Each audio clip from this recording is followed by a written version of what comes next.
Welcome to the Modern Motherhood Podcast. Today, my guest is Scott Hamilton. We've been watching him skate and commentate for years now, and he is recently back from the Olympics in South Korea. He's got a great new book out that I'm really curious to talk to him about in terms of parenting, what it means about how we're talking to our kids. Scott, thanks so much for joining us today. Oh, my pleasure. It's great to be on and especially talk about Finish First. Absolutely. So you've got this new book out, Finish First, and we're going to dive right into that. But I did want to ask you, since you're just back from the Olympics, what is the same as when you were back competing when it comes to that whole Olympic fever? And what seems to be changing in the games these days? Well, it's more about media now. I mean, it's when I competed, the Olympics were still kind of on one channel. Usually during prime time, and they'd focus on, a few people. Now, due to the expense of just the rights fees, I mean, I think NBC pays over $1 billion in rights fees. So they got to monetize that. So how do they do it? They've been really forward thinking in the way that they use all media to measure, viewership and to give the Olympics value that way. But they're using, 4 or 5 different networks plus, second screen options. And now it's, my goodness, how do you even get noticed? There's so much going on and there's so many different, a really cool thing too is, especially in Pyeongchang, was that a lot of the figure skating was done live, which means that it was competed there in the morning. So it was prime time in the United States. So the scheduling has gotten better. The quality of television has gotten better. The competition obviously is much greater and much more global than it used to be. A different country won every single discipline. So that was great. It was just a thrill to be there once again in a new position and doing the best I could to, do that well. So it was unique, and Korea is a country on fire with its economy and how they did all that. So it was an exciting event, and I was really happy to be there once again. Now, do I have this right that a lot of skating competitions are generally in the late afternoon or evening? So skating first thing in the morning, what kind of changes that for athletes when they have to get up and get moving that fast? I trained, usually my long program, especially in the morning. And so I was used to skating in the morning, even earlier than the competition was taking place. But I think a lot of people, when they compete, they have a different process. So for some, it was, difficult, I think. I was talking to Michael Slipchuk, who works for Canadian Figure Skating, and he basically said, we've known about this for a year and a half. It's not a big deal. You can prepare for anything. And then I talked to Adam Rippon, and I said, what do you think of the morning skating? He goes, make it earlier. I don't care. I'm just glad to be here, So I think everybody has their own way of competing and training and preparing, and then to have the events in the morning was, definitely different than the other Olympics ever. But I thought everybody skated it really well, and I thought all the events were really well done. Now, you've got a new book that came out right at the time that you were also over in South Korea working the Olympics. So that's quite a feat right there in the middle of an active book launch and commentating for the Olympics.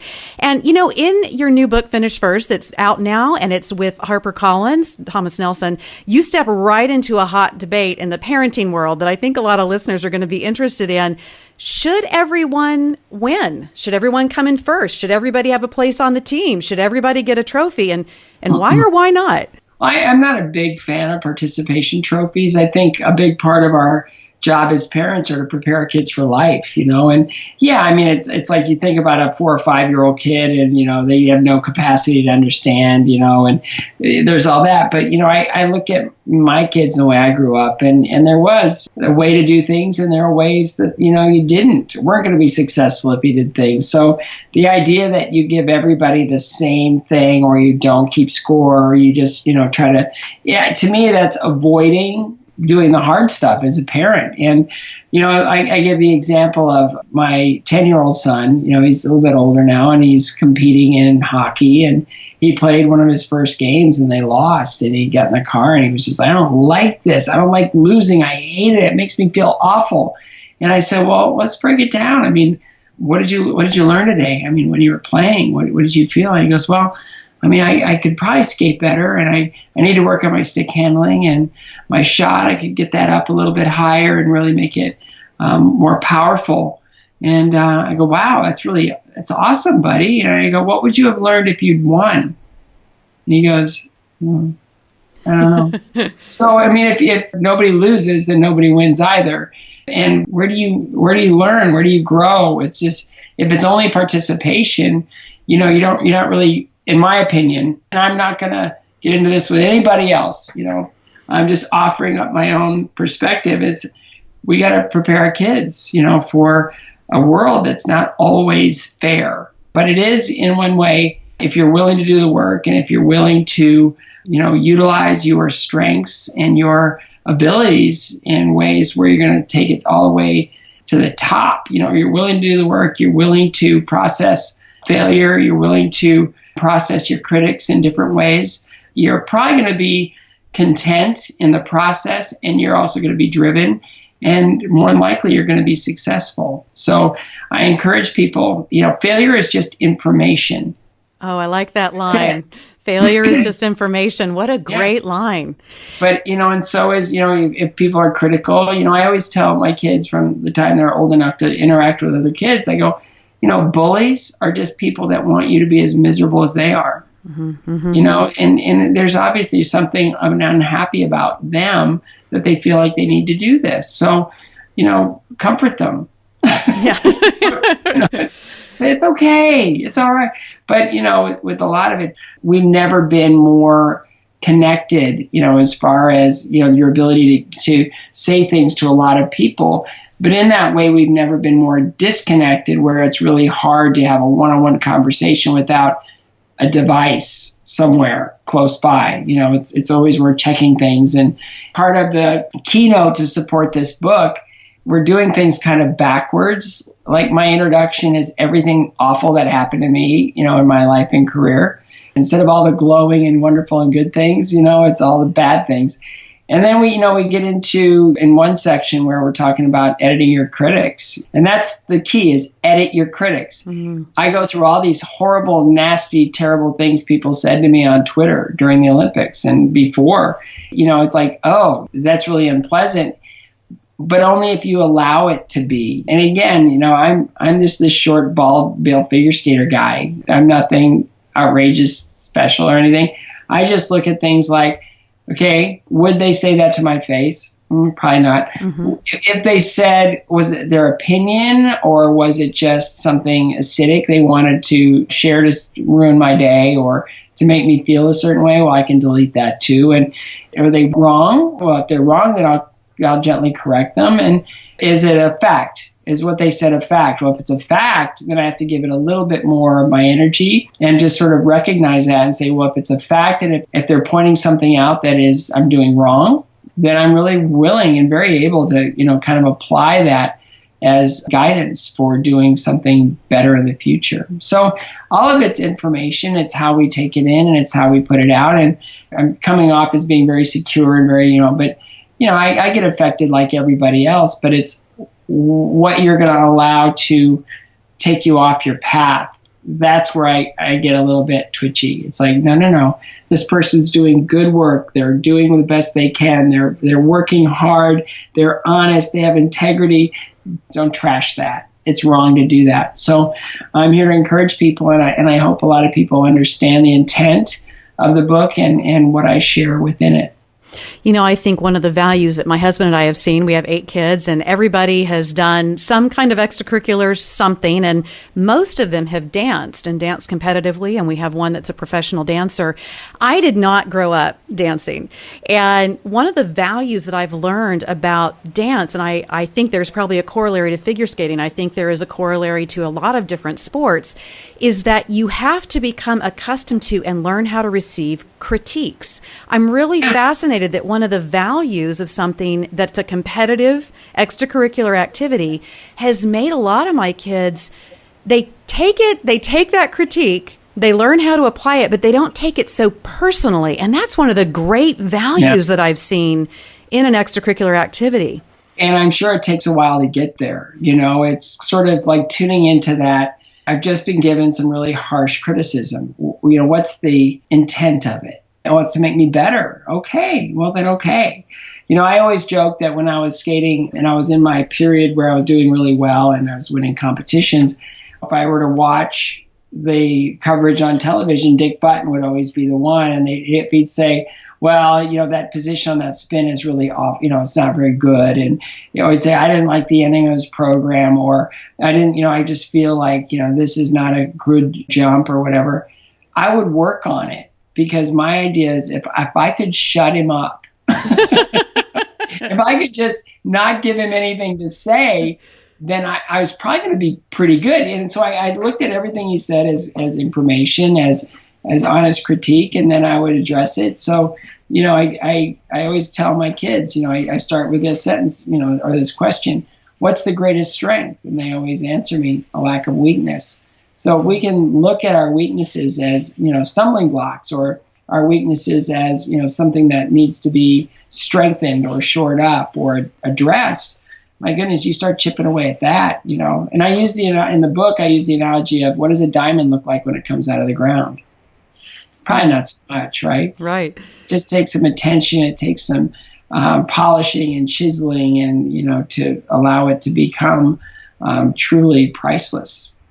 I've got some of my crew, some of my kids who are super competitive, meaning that even a game of Risk can turn into just, wow, a real battle. And then I've got some who are just way more, relaxed or something like that. What do you say to parents who say, well, yeah, maybe if you've got competitive kids who are really going for it, but what do I do with one? Do I need to turn that one into a warrior who's really just more of a laid back guy? Again, every situation is going to be different. That's why we're very broad in our message. And, for a lot of kids that are more like chill, to me, that shows that they're, kind of have more of a mentality where they just need kind of like recognize something, because we all have passion. We all have things that we really feel strongly about. And for kids that, maybe don't feel like they were presenting a work ethic, there's something in there that they're going to love. They're going to feel strong. That's part of their psyche, part of their description, part of their identity, and uncovering that and allowing it to be exposed in a way that, shows them that they need to look upon this as, an opportunity, but also they have an obligation for themselves to be able to take that to its highest level. Then I think that, you'll see some more, ambition and determination in really making that happen. We've all seen them, like, I don't really like the work. Right. I'm just not going to do anything. Mm-hmm. Okay. Well, it's not really going to work out. You're creating a very stressful life. We're all designed, we have to do something. We all have to, we have a purpose, we have a skill set. We need to wear that out. And for me, it was like, maybe the book is more applicable or more desirable to people that are going to say, I'm stuck, I need help, or what is he talking about? I just feel like there's something else I need to be doing. How do I get started? So I just felt like it was the right thing to do. We'll be right back with our fascinating conversation with Scott Hamilton about helping our kids excel and what it means to finish first. But first, I want to make sure that you know about Mops. For over 40 years, Mops has been inviting women into community through the commonality of motherhood, building friendships, and earning the opportunity to share Jesus with them, maybe for the first time. Mops believes that all moms are world influencers and exists to encourage and equip all moms everywhere to live their best lives. Check out mops.org to find a local gathering in your neighborhood. In doing research for my book, Raising an Original on Parenting, I came across some alarming statistics for parent violence in the realm of team sports for their kids. Parents fighting, being abusive toward referees, going to extreme measures, trying to ensure a win for their kids. So how do we avoid this kind of behavior and attitude while still encouraging our kids to really go for it and be the best they can be without delving into something that becomes really kind of nasty outside of the t-ball court? I know. And, we're all there to guide our children, guide them, not live for them. And, I've done my kids' homework when they have a big project that may be a little bit beyond, and we've all done that. But the idea that we're going to get so angry, if things don't go our way, instead of us taking our anger out against another parent or a referee or a coach or something, we need to just prepare our kids. There's going to be those things in your life. I tell parents, I tell my kids, I go, look, the entire identity behind sports is physical and character development, period. Wherever it goes from there, great. If it takes you to it gets you a scholarship, or if it gets you recognition or whatever that is, that's a great cherry on the sundae, as it were. But honestly, sports are really there for character and physical development. How do we win and lose with the same amount of dignity? How do we test our bodies and our skills? How do we put ourselves out there in a way where we can be competitive? And a lot of it is just preparation and understanding that there will be somebody who wins, there will be somebody that doesn't. And if you're on the side that doesn't, what is it going to take for you to be that person who wins? And I was forced to learn that. And without learning that, nothing that I experience now, at my ripe old age, and that's not including the mileage, I wouldn't be able to share any of this because it would be confusing to me. But I had to work it out. I was a guy that fell 5 times in my first, nationals as a novice level skater. Humiliating. I went back the next year with all the determination in the world, and I came in next to last. And then I might as well go up to the next level because, I'm not doing anything down here. And I go up to the junior level and I beat 2 guys. It's like, woo, I'm on fire. So I was never really that good. I was never really super competitive, but I had it within me to understand that I can take in information, and when it's time, when I'm ready, I'll be able to apply it and understand the information that's coming in a new way. But a lot of that is just, where am I weak and where do I need to be strong? Where am I lacking in my own focus and my own ambition and my own desire? Address that. And sooner than later, you're building real muscle. And it's not just physical muscle, it's psychological muscle, spiritual muscle, intellectual muscle that you have to really be able to take whatever you're doing to the next level. Give us what you see as a healthy, balanced definition of winning when you were taking a look at all of this topic in your book, Finish First. It's being the best you can possibly be. That's winning. Everybody has their own definition of what that is. Everybody has their own identity. Everybody has their own interests. And every one of those interests and every one of those identities has its own criteria for measuring success. So it's going to look different for every person out there. When I went to my first Olympics, right, I thought if I could just be in the top 8, oh boy, that would be my victory. If I could just find a way to get into the top 8, just be in the top 8, oh, that would make me so happy. I was really prepared when I went into the 80 Olympics. I ended up coming in 5th. For me, that was more than finishing first. That was like a victory that I never could have even conceived, And then after that competition, the gold medalist turned pro. The silver medalist went to medical school, and the bronze medalist decided to turn pro. So all I had to do is wake up one morning and I'm ranked 2nd in the world. Well, now what do you do? Holy cow, I'm that close. That close. Well, I needed to address some of the issues that I had with, I didn't like doing compulsory figures. I had to fall in love with compulsory figures. And I just turned it into a game. How good can I get? How much can I love this? How much time can I spend on this? And what ended up happening was the only reason I won the Olympics was because of the way I did in compulsory figures. And I won the compulsory figures that gave me a huge lead over the guys that could actually beat me on the freestyle side. So the strategy worked, but first things first, how do I find a way to get from that 2nd position into the 1st position? And it was all knocking out a weakness, knocking out something that was kind of an Achilles heel for me. It sounds like to me what I'm hearing is that really who you're really competing with and who you're positing we should be competing with is really ourselves. That it's really not about turning all those other people in the field or that other dancer or that other gymnast or that other soccer player. It's not about turning them into a nemesis. It's about really looking inward and doing the best that you can do, that you're really competing against that person in the mirror. Well, and that's the purity of it. If so-and-so's beat me every single competition, it's like, well, why don't I figure out a way to be so much better that they can't? It's not always about everybody else. Most of the time, it's about what we do in our preparation, what we do in our ambitions, or what we do in our desires to lead a life of value. And I call it the victorious life. Everybody has the ability to do something. We all have a really, I call it almost like a pre-identified purpose, whatever that is. And, it's up to us to figure out how to either meet that expectation or surpass it. There are a lot of people out there that will pick up this book and they'll say, "Is it Greek? I don't understand the language in this book," and that's okay. That's okay. There are a lot of people, I've grown up with them that I don't really care. I don't really want to do anything with my life. I'm okay. And that's fine too. But for those who really want to, at the end of their days, go, whew, I couldn't have squeezed another drop out of that life, then Finish First is kind of for them. Or if someone feels stuck or like, I'm always losing, what can I do to get that monkey off my back? Well, there's a lot in there too with Finish First. So it's not a huge book. It's not an oppressive book. I negotiated my high school diploma. I don't use gigantic words. I use examples that are really common and accessible, and that, truly makes sense. I feel makes sense for anyone that wants to leverage their strengths and their giftings to be the best version of yourself you can possibly be.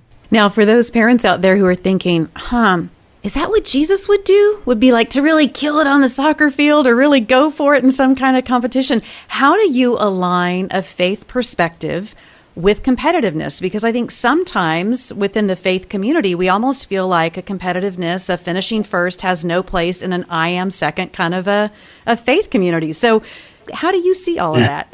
Well, I am a second, right? So yeah. The idea of finishing first, it's an aspiration. It's this thing in school when they're going, okay, we're picking one kid to be the line leader today. Everybody wants that, right? It's like, oh, how do we do that? I think in the case of Jesus, the road he set down before us is really extraordinary. It's beyond anything. I think, he said very few people are going to be able to even approach the life that I need for you to live. And so the idea of finishing first is almost a way of igniting the ability for you to live a life that you couldn't imagine, to sacrifice at times things that you can't even imagine. When we were writing as part of this book, it was really funny. I was talking with the woman, Allie, who helped me put it together. And she goes, well, I'm young. I have friends. I want to do things. And what if my friends are always telling me, come on, we got to go to the movie, or come on, we got to go out, or come on, we're going to go to dinner. And I just, what do I tell them? And I go, Allie, your friends are losers. And we both just burst out laughing. And it ended up in the book. And I was like, whoa. Let's just maybe just taper this one down a little bit. There's ways of succeeding in the Lord's eyes, and there are ways of failing in the Lord's eyes. What do we need to do to be successful? And to hear at the end of our journey, well done, good and faithful servant. There's an expectation. All I'm doing is giving people in this book a kind of a guide to be the best version of themselves they possibly could. And if that's part of faith, it's like showing up every day. What if we read scripture every single day? Wouldn't that be part of our faith journey? What if we gave of ourselves a little bit more each day? It's almost like we competed with ourselves for how close can I be to the version of me that the Lord expects, or that, he would want for me, because, I always joke that the definition of the gospel is you are loved, deal with it. I love that. That's awesome. So, it doesn't go counter to that. It's about really putting yourself in a position that you can be a good and faithful servant. I think a lot about Paul's, admonition to all of us to run the race set out for us and to run it to win. And it's really fascinating that sometimes we seem to lose that admonition for him, like not stroll it across the finish line, not wander across the finish line, to really run it with a great deal of purpose. Now, for a lot of us as parents, let's say we grab onto this and we're like, kids, you're competing against yourself. We want you to do the very best you can do. Listen to Uncle Scott, finish first. And we have that kid really do all the things. They practice, they strategize, they train, they do all of it. And wah, wah, wah, as I often felt was the case in many things that I was attempting to do in middle school and high school and college, coming in third, fourth, fifth, sixth. How do we make sure that we keep their hearts encouraged as moms and dads when we've encouraged them to go for it and it didn't quite work out the way that they had hoped, even with all that hard work, even with all of that right perspective? In so many cases, for me, I go back to my first Olympics. 8th was my win, and I came in 5th. Wow, that's extraordinary. But even if I would have come in 9th, it's like, I'm not close. What do I need to do? What's left that I haven't done that I need to do in order to get to that place? If I wanted to, let's say that my hope and my dream and my desire would be to play in the NBA. I'm 5'3.5". It's probably not going to happen, right? Where's your faith, Scott? Where's your faith? I know, but I mean, Michael Jordan and Shaquille O'Neal are not going to do backflips on ice skates. It's not going to happen for them. So it's leveraging our gifts. It's leveraging our abilities. It's leveraging where, I was talking to a little girl in Korea, and the venue manager of Gangneung Arena where they had the figure skating, we get to be really good friends. Great guy, loves the Lord. And he just said, our culture is, we've been defeated. We just don't have that desire, or that we just don't feel special. We don't feel like there's anything, for us. And it's a real big problem. And he goes, it haunts me all the time. He's South Korean. He goes, will you talk to my staff? And so I gave kind of my little version of a finish first, talk to his staff. And at the end, a girl, she was probably high school age, maybe early college. She came up to me and she just said, I don't understand what you mean about purpose. And I go, well, we all have something within us that we can offer the world, and make the world better. Be bold and just go out there and do something that we love to do and we have gifting for. And she goes, you don't understand. I'm not good at anything. And I'm thinking about this girl, at the very beginning of her life as hers, as an adult. And I'm like, she doesn't feel like she has any value or that she's any good at anything. And it broke my heart. And so I said to her, I go, well, let's just break this down. What do you like? If you have a day where you can just do what you want to do, what do you do? And she goes, oh, I love to read. And I go, you love to read? And I go, what do you read? What do you like to read? And she goes, well, my favorite books are Jane Eyre and Wuthering Heights. And I go, you like the classics? And she goes, I do. And I go, maybe you're an author. And her eyes went, like, she never gave herself permission to think that maybe that was even a possibility for her. Maybe you're an author. And I just saw her, and like she lit up for a second, and it was like, oh, I never thought of that. And I go, well, maybe you should be thinking like that. Maybe. Yeah. And so that's it. I'm just trying to give people permission to dream and to follow their dreams and to understand what their gifts are, and then in their own way, maybe make the world just a little bit better. And if if you compete and you were beaten, that gives you a feedback and a goal for the next time you go out into the world. Or if you've won and you feel badly about the guy that came in second or the girl that came in second or third or fourth, maybe beating them is the best thing you could possibly do, because now you've awakened their desire, or you've given them that feedback that says, I have more in there, I can do better. Or maybe that's the best I can do, but at least I know where I need to be better. This is what won. And I know that there are things that I didn't do that I could do. It's this constant pursuit. And once you do have that big victory that's built on 1,000 small ones, winning changes everything. Part of it is the doors open. You've proven yourself, and people are ready to see you do other things and new things based on the accomplishments that you've created. So it's this never-ending gift of pursuit.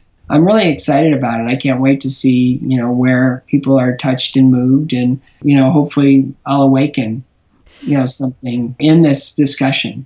Right. And I love in the discussion too that, we've spent some time talking about competitive sports. That's what you were involved in. I've got a passel of kids involved in that. But in your example of this woman that you met in South Korea, moms and dads, no matter what we're teeing up our kids to do, no matter what gifts we're helping them realize, if you're saying, well, my kid's not a soccer player or a skater, but, in the case of a writer, that woman may have to learn to deal too with the competitiveness of a competition she can't even see, because when she submits that first proposal, or for your kiddo who's great at doing coding and you're teaching them how to do computer programs, but now they go up against somebody for a job to do, the dream job, to do coding for a game or something.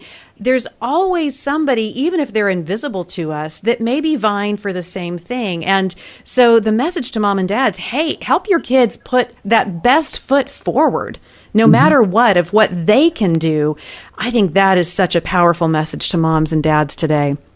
It's all rooted in things that I've experienced, things that I've witnessed. And I'm old now, and I've earned that.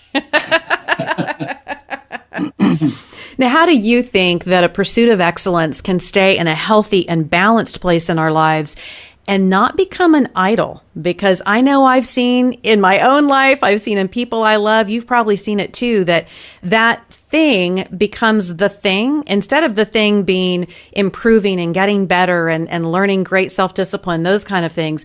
Getting that, whatever it is, that medal, that accomplishment, that title, that promotion becomes so much the thing that it almost becomes an idol that really can never satisfy. How do you stay in a place that's healthy in the pursuit of excellence without letting your eye get too much on some specific point that's never going to satisfy once it's finally earned? Well, I again, I can only go back to my personal experience. It's so much of it's a choice. Do you know what I did with my Olympic gold medal? Please don't tell me it's a doorstop. No. Well, until I could figure out how to get rid of it, it lived in a brown paper bag in my underwear drawer. And I didn't know at the time. I just felt like I'd seen so many Olympic athletes get stuck in the moment. This is where the Lord works. One of my first visits when I came home from the Olympics was with the governor of Colorado, Richard Lamb. And he was an extraordinary guy. I thought I was going into his office for a photo op or something political. And honestly, I got into his office and it was he and I shut the door. And he said, we just had a talk. And at the end of the talk, he goes, look, I think you're a good person. He goes, let me just tell you about something called the hometown hero syndrome. And I go, what's that? He goes, well, it's like the quarterback in the high school football team who throws the bomb at the end of the game to win the state championship. And they're carried off the field on their shoulders and they feel like their whole life should be just like that. Time marches on. And it was such an extraordinary gift for me to hear that from him. He said, I'm not here to rain in your parade. I want you to enjoy all of this, but I also want you to understand there will be a day when it ends. And I said, thank you so much. It was really valuable. So the whole idea that my medal could become an idol, and I just didn't want that, didn't really come out until I really dove into my faith. And I realized, holy cow, it's an idol. Mm-hmm. It was an idol all along, and I didn't want to have anything to do with it. And, even when a friend of mine and I, we kind of did Celebrity Apprentice, I got fired right away because but it was like we were sitting there and we're laughing about all the stuff that happened in the boardroom where it's like, you don't know what I've done. I've done this, I've done that, I've done this, I've done that. It was Clint Black. He looked at me and he goes, if you got to tell somebody what you've done, it's over. It's over. You got to keep going this way. As long as we keep going this way, this is like back there. I can't even see it because I don't have a rear view mirror in my life. It's like, I understand, I remember, but it's what's next that truly counts. So I want to know where the medal is.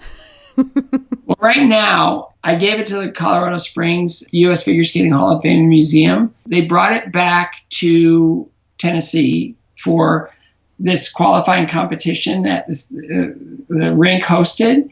And they had it there. They were raising money for my cancer foundation by having people take pictures with the medal. And I thought, well, that's a nice use of it, And then I said, well, my kids have never seen it, so I'm going to bring it home, right? So I brought it home, and then I thought I lost it. I thought I threw it away by accident. And then I thought, well, okay, why am I bothered by this? Because I really don't want it anyway. And so I finally came into my office, and I told my assistant, Michelle, I go, I think I threw my medal away by accident. She goes, no, it's in the drawer right there. So it's in that drawer, and I have no desire to open it. I'm not going to ask you to. We're just going to leave it there. Yeah, I'd forgotten about it until you just reminded me. I was like, oh, I need to get that back to Colorado. I can't. I love that. That is one redeemed medal, and that's one redeemed guy, Scott. That's an amazing story. Well, thank you so much for joining us today. I am really thrilled with your new book, Finish First, Winning Changes Everything. You have such great insight, such an awesome heart, and I know that our listeners are going to find profound wisdom about how to encourage ourselves, our kids, our families, those people around us to be all that God wants us to be. But it's not just about taking somebody out on the competition field. It's about really learning God's purpose for ourselves and doing as unto Him with great excellence. So, Scott Hamilton, thank you so much. Thank you so much. Pleasure talking to you. Be sure and check out Scott's new book, Finish First. It's available everywhere that books are sold. And connect with him on social media. On Facebook, he's at Scott Hamilton 1984. And on Instagram and Twitter, he's Scott Hamilton 84. So be sure and check him out there. I would love to connect with you as well. You can find me on all the social media places at Julie Lyles Carr. And hey, also make sure that you're checking out AllMomDoes. Fantastic blog with all kinds of great contributors, great things to say and inspiration on your parenting journey. A big shout out and thanks to Donna Toti. She's our producer, and Rebecca Beckett. She's our content coordinator. And hey, this podcast would not exist without the two of them and all the hard work. So big thanks to them. Next week, hey, want to know something you can do that is basically free and is one of the best things you can do for your kids' education, vocabulary, development, cognitive processes?